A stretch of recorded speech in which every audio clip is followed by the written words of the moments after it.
다 함께 사도신경으로 신앙을 고백하겠습니다. 나는 전능하신 아버지 하나님 천지의 창조주를 믿습니다. 나는 그의 유일하신 아들 우리 주 예수 그리스도를 믿습니다. 그는 성령으로 잉태되어 동정녀 마리아에게서 나시고 본디오 빌라도에게 고난을 받아 십자가에 못 박혀 죽으시고 장사된 지 사흘 만에 죽은 자 가운데서 다시 살아나셨으며 하늘에 오르시어 전능하신 아버지 하나님 우편에 앉아 계시다가 거기로부터 살아있는 자와 죽은 자를 심판하러 오십니다. 나는 성령을 믿으며 거룩한 공교회와 성도의 교제와 죄를 용서받는 것과 몸의 부활과 영생을 믿습니다. 아멘. 다 함께 찬송가 412장 찬양하겠습니다. 412장입니다.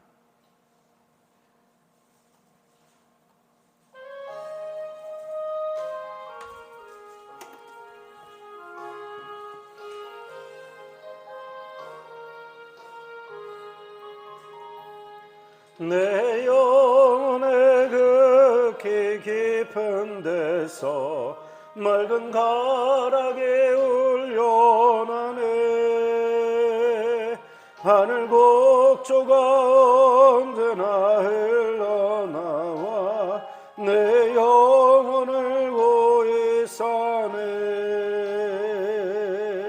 평화 평화로다 하늘 위에서 내려오네.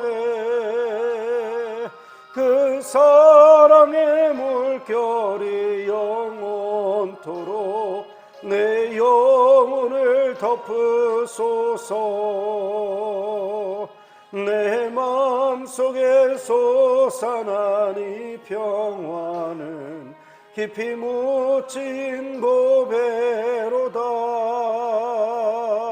나의 보화를 깨내어 가져갈 자 그 아무도 없으리라.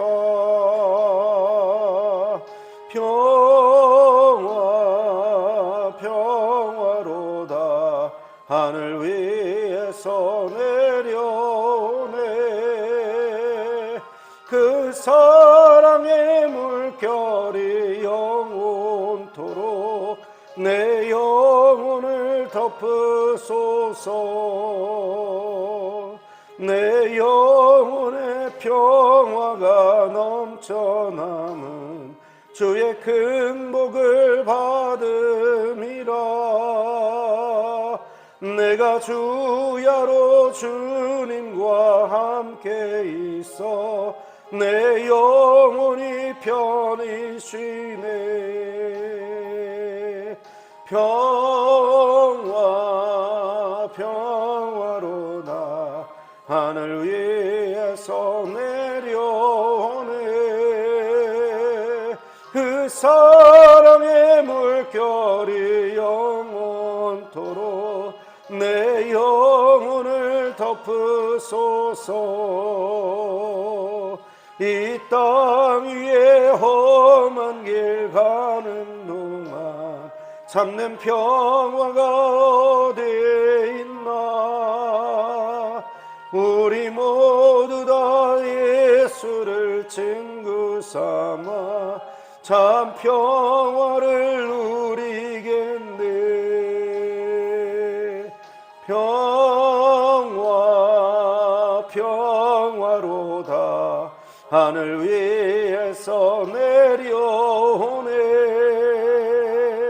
그 사랑의 물결이 영원토록 내 영혼을 덮으소서. 아멘. 하나님께서 오늘 우리에게 주시는 말씀은 사무엘상 26장 1절로 12절까지의 말씀입니다. 사무엘상 26장 1절부터 12절까지의 말씀입니다. 함께 교독하시겠습니다. 제가 먼저 1절의 말씀을 읽겠습니다.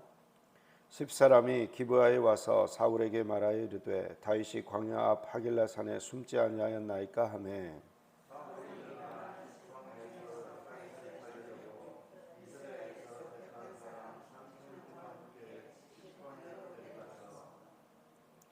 사울이 광야 앞 하길라산 길가에 진친이라. 다윗이 광야에 있더니 사울이 자기를 따라 광야로 들어옴을 알고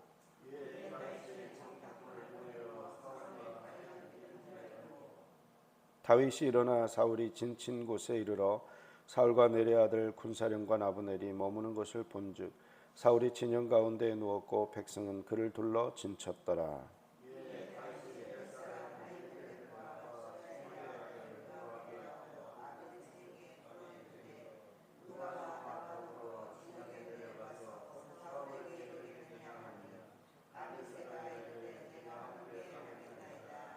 다윗과 아비새가 밤에 그 백성에게 나아가 본즉 사울이 진영 가운데 누워 자고 창은 머리 곁 땅에 꽂혀 있고 아브넬과 백성들은 그를 둘러 누웠는지라.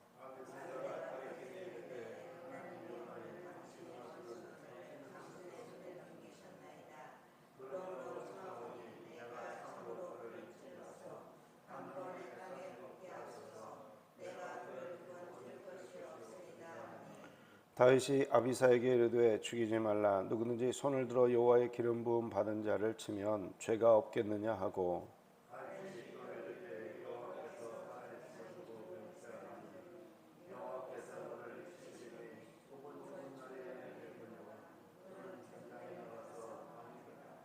내가 손을 들어 여호와의 기름 부음 받은 자를 치는 것을 여호와께서 금하시나니 너는 그의 머리 곁에 있는 창과 물병만 가지고 가자 하고 다윗이 사울의 머리 곁에서 창과 물병을 가지고 떠나가되 아무도 보거나 눈치채지 못하고 깨어있는 사람도 없었으니 이는 여호와께서 그들을 깊이 잠들게 하셨으므로 그들이 다 잠들어 있었기 때문이었더라.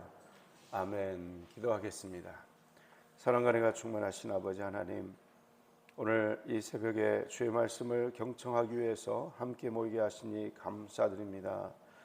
말씀이 우리 인생 가운데 다림줄이 되게 하시고 말씀을 따라 순종하는 발걸음 옮기게 하셔서 주께서 예비하신 귀한 복들을 받아 누리는 저희 모두가 되게 하여 주옵소서.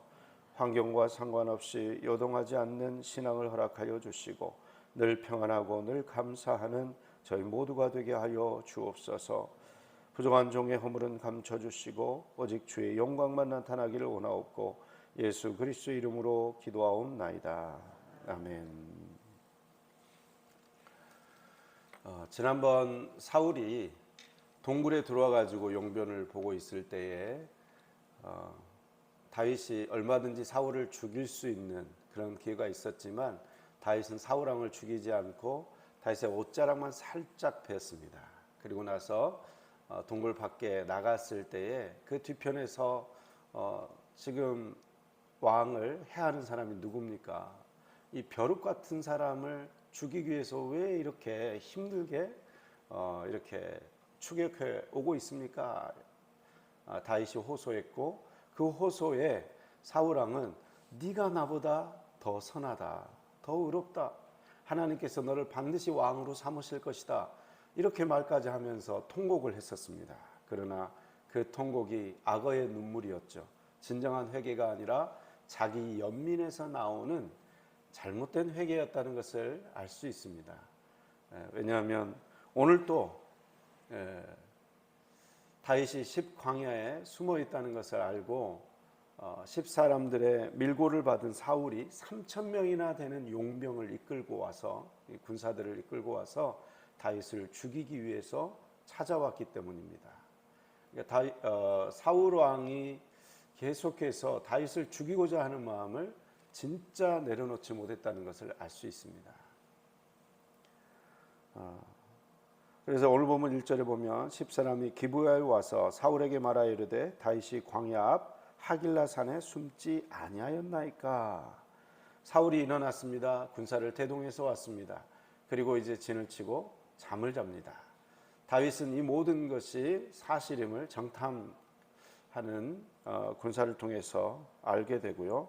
그래서 결국은 다윗이 자기 그 누이 스루야의 아들 아비새와 함께 사울이 누워있는 그 진영까지 몰래 들어가게 됩니다. 오늘 보면 6절 말씀 우리 함께 읽겠습니다. 이에 다윗이 햇사람 아히멜렉과 스루야의 아들 요압의 아우 아비새에게 물어 이르되 누가 나와 더불어 진영에 내려가서 사울에게 이르겠느냐 하니 아비새가 이르되 내가 함께 가겠나이다. 여기 이제 햇사람 아히멜렉이 있고 또 스루야의 아들 요압의 아우 아비새가 등장하는데 스루야는 여자의 이름인데 다윗의 어머니의 이름입니다. 스루야 아들, 그 아들 요압이 있고 또 아비새가 있습니다. 수리아가 어머니가 아니라 누이죠, 누이. 다윗에게 누이. 그래서 요압과 아비새가 이 조카입니다, 조카. 이 조카들이 계속해서 함께 이제 다윗과 동행하는 것을 알게 되고요. 그 아비새가 가겠다고 해가지고 아비새가 함께 갑니다.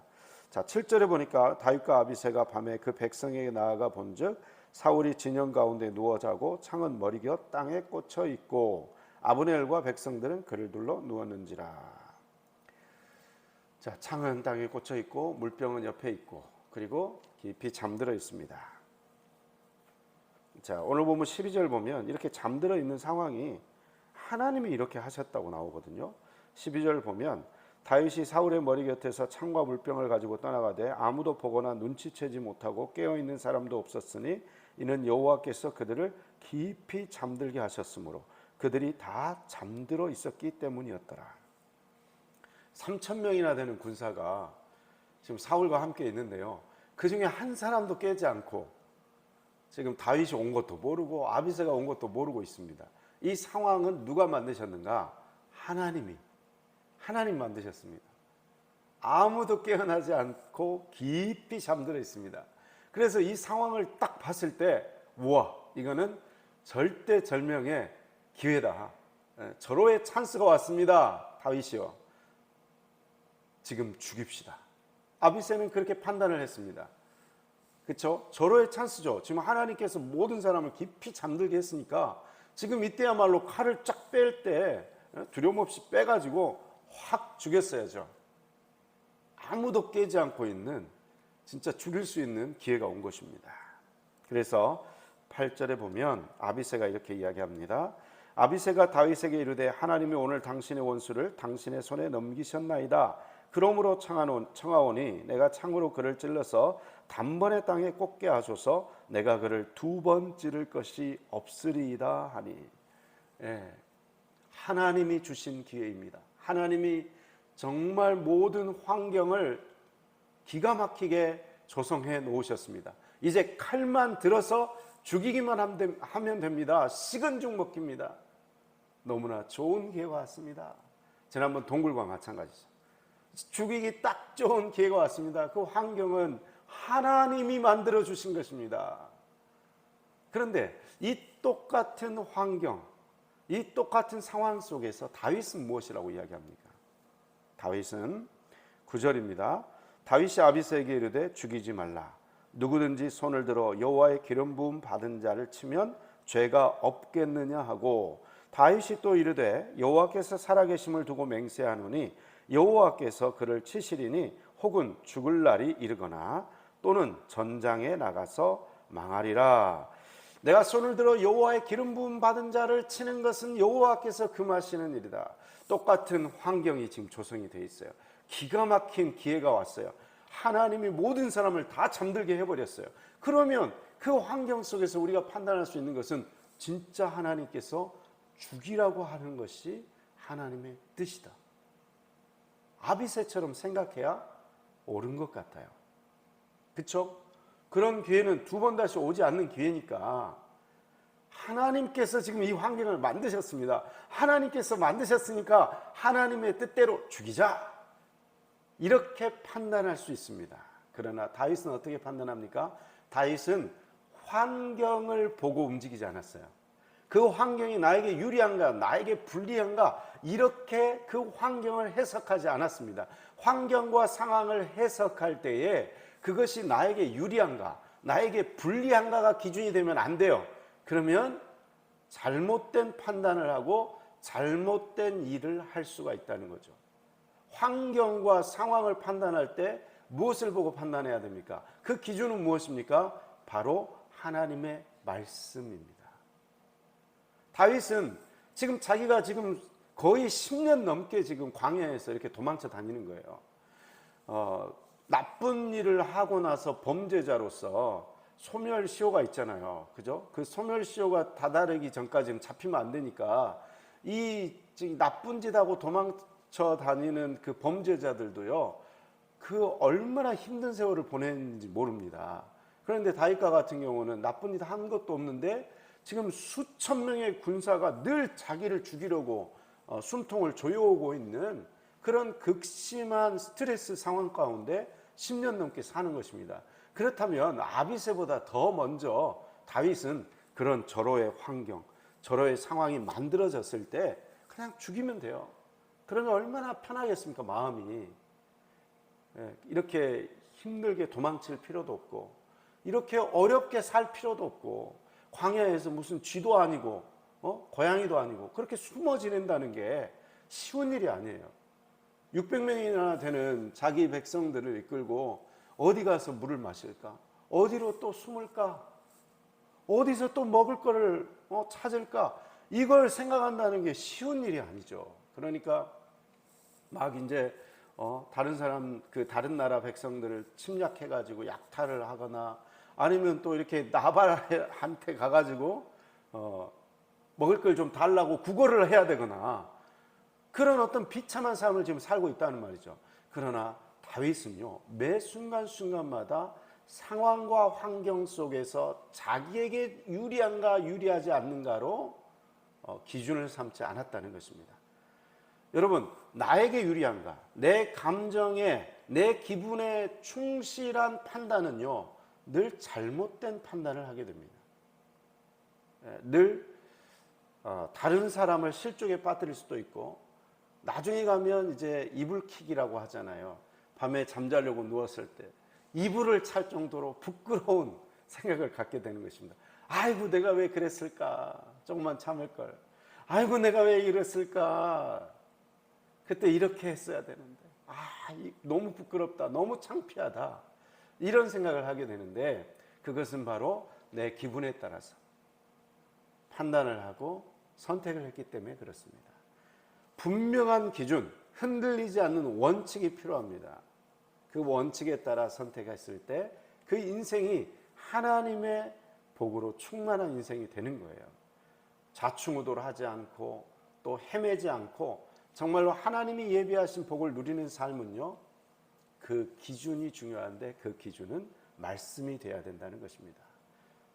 다윗은요, 이것을 바로 어제 우리가 살펴봤던 나발과 아비가일의 사건에서 분명히 깨달았습니다. 아비가일이 당신의 손에 피를 묻히지 마십시오. 당신은 왕이 될 것이 아닙니까? 훗날 당신이 왕이 되었을 때 당신의 손으로 보복한 것에 대해서 후회가 남을 수 있습니다. 오점이 될 수 있습니다. 그러니 당신 손으로 보복하지 마십시오. 아비가일이 지혜롭게 조언을 했잖아요. 결국 다윗은 그 말을 듣고 네 말이 옳다 하고 보복의 칼을 거두고 돌아갔어요. 그러나 하나님께서 나발을 죽이시는 거죠. 다윗의 손으로 죽이시는 게 아니라 하나님의 손으로 죽이셨다는 것을 알아야 됩니다. 그랬어요. 사울 왕에 대해서도 다윗은 뭐라고 말합니까? 그가 나이가 차서 죽든지 아니면 전장에서 적군에 의해 죽든지 하나님께서 심판하실 것이다. 하나님께서 심판하실 것이다. 하나님께서 기름 부어 세운 왕을 우리의 손으로 죽이는 것은 하나님이 금하시는 것이다. 우리는 하나님의 원칙대로 하나님의 말씀이 기준되는 선택을 해야 된다. 그리고 나서 창과 물병만 챙겨가지고 나온다는 것입니다. 그렇게 했을 때에 정말 하나님께서는 사울 왕을 하나님의 계획하신 때에 하나님의 방법으로 죽이십니다. 그래서 이제 블레셋과의 전쟁터에서 사울도 죽고 그 아들 요나단도 함께 전사를 하게 되는 이제 전쟁이 나오게 됐죠. 그리고 그 이후에 이제 다윗이 왕으로 이제 굳게 서게 되는 것을 보게 됩니다. 여러분, 우리가 모내기를 할 때 예전에 이제 기계로 모내기 하지 않을 때는 어떤 식으로 모내기를 했습니까? 모내기 할 때 정말 중요한 게 모짜리 줄을 잡는 거예요. 줄을. 그죠? 양쪽에 줄을 딱 반드시 잡습니다. 그리고 나서 그 줄에 맞춰 가지고 모내기를 합니다. 그 줄에 맞추지 않으면 어떻게 될까요? 모내기 줄이 삐뚤빼뚤합니다. 그렇죠? 예, 바르게 모내기를 할 수 없는 거죠. 예, 마찬가지입니다. 우리가 신앙생활을 하는 것, 교회를 다니는 것, 내가 하나님을 믿는 자녀다, 백성이다. 그럼 그 세상 사람들과 구별되는 게 있어야 되는데, 세상 사람들과 다른 차이가 무엇입니까? 우리가 옷 입는 것으로 차이를 낼 수 있습니까? 우리 이거 다 세상 사람 똑같이 입지 않습니까? 믿지 않는 자나 믿는 사람이나. 헤어스타일로 어떻게 구별을 할까요? 안경으로 구별할까요? 먹는 걸로 구별할까요? 문화생활 누리는 것으로 믿는 자와 믿지 않는 자를 구별할 수 있습니까? 똑같은 영화 보고, 똑같은 드라마 보고, 똑같은 음식 먹고, 똑같은 과일 먹고, 똑같은 곳으로 놀러 가고, 모든 것이 거의 차별이 없어 보이고 구별이 안 되는 것 같아 보입니다. 그러나 유일하게 구별되는 것은 그가 말씀을 기준으로 사는 인생인가, 아니면 말씀과 상관없이 자기 기분과 자기 환경에 맞춰서 그때그때 사는 사람인가. 이게 유일한 구별점이라는 것입니다. 우리는 어떠한 형편, 다윗과 같은 형편이 어디 있겠습니까? 다윗과 같이 오늘 죽을지 내일 죽을지 모르는 그런 급하고 너무 어려운 환경 속에 처해 있는 사람이 누가 있겠습니까? 그러나 그런 다윗조차도 무엇이 기준이었다고요? 말씀이 기준이었어요. 하나님 말씀이 기준이었어요. 아무리 자기 생명이 위험 가운데 노출되어 있어도 그 순간순간 자기 기분대로 판단하지 않고 좋은 환경인가 나쁜 환경인가, 나에게 유리한가 나에게 유리하지 않은가, 이것이 기준이고 조건이 아니라 나와 상관없이 하나님의 말씀은 무엇을 요구하시는가, 하나님은 내가 어떻게 순종해서 걷기를 원하시는가, 이것이 우리가 판단하고 선택하는 근거가 되어야 된다는 것입니다. 오늘 하루도 주님 말씀이 기준되고 주님 말씀 따라 순종해서 승리의 삶을 살아가시는 저와 여러분 다 되시기를 간절히 기원드립니다. 기도하겠습니다. 사랑과 은혜가 충만하신 아버지 하나님, 오늘 이 새벽에 저희들에게 말씀이 기준되는 복된 인생에 대해서 알게 하시니 감사드립니다. 다윗이 그 어려운 형편 속에서도 하나님 말씀을 기준 삼고 살아갔던 것처럼 저희 또한 어떤 형편, 어떤 상황, 마치 하나님이 예비하신 것과 같은 그러한 절대 절호의 찬스가 온다 할지라도 그 찬스가 우리의 기분과 우리의 형편과 우리의 상황으로 판단하는 것이 아니라 하나님 말씀을 기준으로 삼아 판단하고 정직하게 나아가고, 그리고 하나님께 영광 돌리는 삶을 선택하는 지혜로운 인생들 될 수 있도록 주여 함께하여 주옵소서. 이 모든 말씀을 예수 그리스도의 이름으로 기도하오며, 지금은 우리를 죄에서 구원하신 주 예수 그리스도의 은혜와 아버지 하나님의 극진하신 사랑하심과 성령님의 인도하심과 위로하심과 교통하심의 역사가 오직 주님 말씀을 기준 삼아 올바른 선택을 알고 올바르게 인내하고 올바르게 주님을 따라 걷기를 다짐하는 귀한 성도님들 한 분 한 분 위에, 가정과 일터와 사업장과 자녀들의 앞날 위에, 우리 함열제일교회와 이 나라 이 민족과 고통 중에 있는 우크라이나 땅 가운데 지금부터 영원토록 함께하옵시기를 간절히 축원하옵나이다. 아멘.